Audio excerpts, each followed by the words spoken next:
ATF officials in Huntsville are training people from all over the nation to become certified explosives specialists. Today, as part of their training, students participated in Explosives Demolition Day. Our Kelly Kennedy tells us what exactly they're taking away from this training. I'm out at the Capano Explosives Training Site on the Redstone Arsenal. ATF employees, local and state police, and fire marshals from all over are here setting off explosives to learn more about them and to use the knowledge they gain to protect the communities they serve. So when we're out doing our searches, whether it be for a security sweep or if there's a suspicious package, we understand them a little better and can just do a little better in saving the community, keeping the community safe, and understanding distances and things of that nature.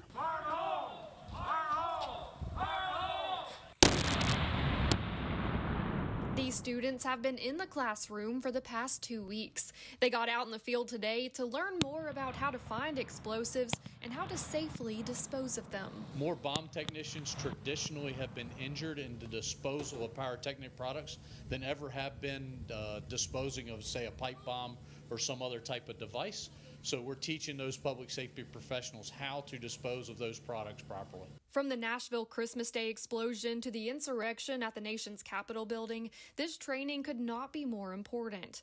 These students are part of agencies being stationed at the nation's Capitol building right now. In the same way that we talked about what it would be like in the community, it would be the same thing there. It would be searching, security, understanding what we may encounter and how we can safely keep distances and safely keep the public away from that scene. The students will continue with hands-on training this week and graduate on Friday. Putting the Valley first, Kelly Kennedy, WZDX News.